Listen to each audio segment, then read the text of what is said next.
Once upon a time, there was a sensible, straight line who was hopelessly in love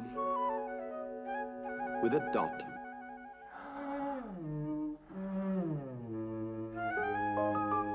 You're the beginning and the end, the hub, the core and the quintessence, he told her tenderly.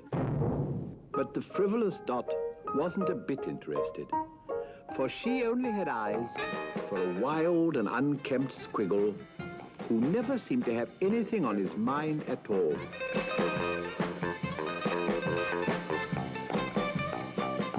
They were everywhere together, singing and dancing and frolicking and laughing and Lord knows what else. He's so gay and free, so uninhibited and full of joy, she cried rapturously. And you're as stiff as a stick, dull, conventional and repressed, tied and trammeled, subdued, smothered and stifled, squashed, squelched and quenched.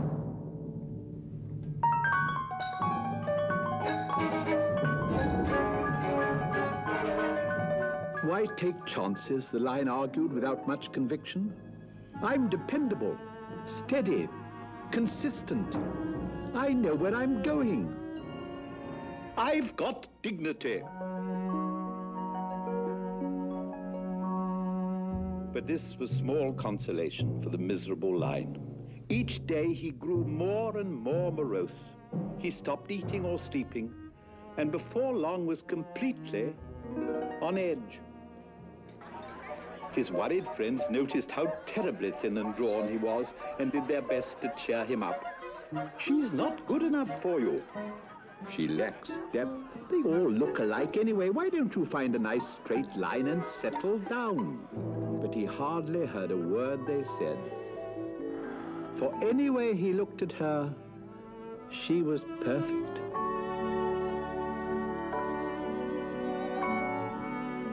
He saw things in her that no one else could possibly imagine. She's more beautiful than any straight line I've ever seen, he sighed wistfully. But even allowing for his feelings, this was probably stretching a point.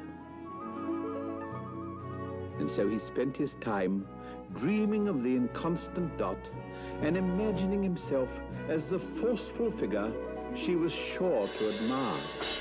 The line as a celebrated daredevil. The line as a leader in world affairs. The line as a fearless law enforcement agent. The line as a potent force in the world of art. The line as an international sportsman.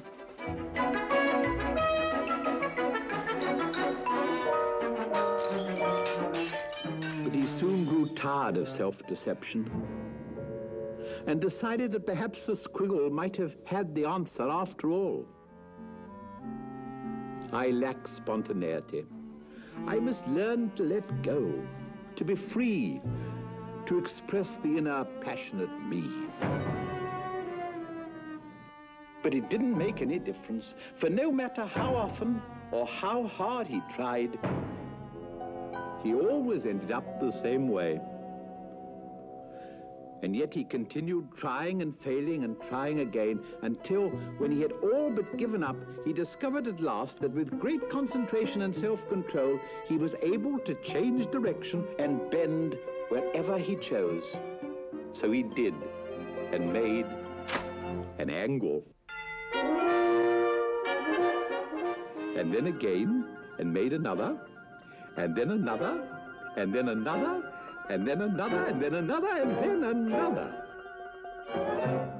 "Hot stuff," he shouted, much impressed with his efforts, and in a wild burst of enthusiasm, sat up for half the night, putting on an outrageous display of sides, bends, and angles.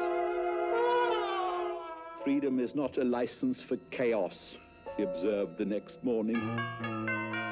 Oh, what a head! There and then he decided not to squander his talents in cheap exhibitionism. For months he practiced in secret.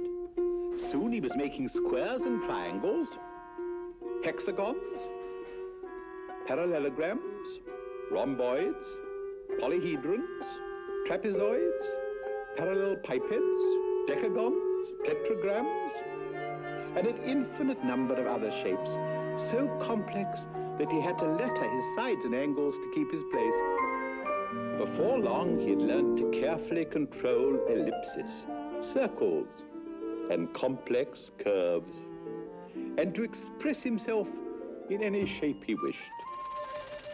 You name it, I'll play it. But all his successes meant nothing to him alone, and so off he went to seek the dot once again.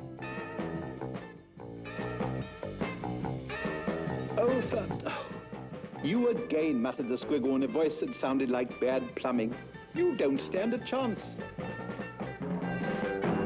But the line was bursting with old love and new confidence, and he was not to be denied, for now he was dazzling. Clever.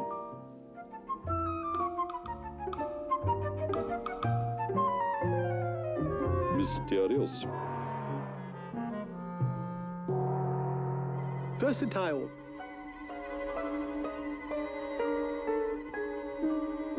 Erudite.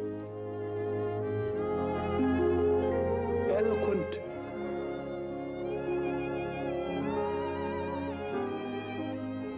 Profound. Enigmatic. Complex. And compelling.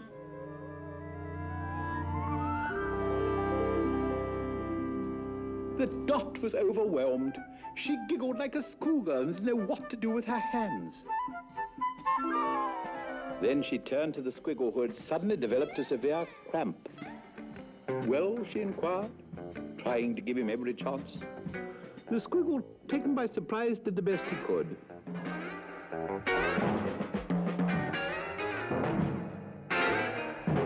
Is that all? She demanded. I guess so, replied the miserable squiggle. That is, I suppose so. What I mean is I never know how it's going to turn out. Hey, have you heard the one about the two guys who... Dot wondered why she'd never noticed how hairy and coarse he was, how untidy and graceless, and how he mispronounced his L's and picked his ear. And suddenly she realized that what she thought was freedom and joy was nothing but anarchy and sloth. You are as meaningless as a melon, she said coolly. Undisciplined, unkempt and unaccountable, insignificant, indeterminate and inadvertent. Out of shape, out of order, out of place, and out of luck. With that, she turned to the line and shyly took his arm. Do the one with all the funny curves again, honey, she cooed softly. And he did, and soon they did, and lived, if not happily ever after, at least reasonably so.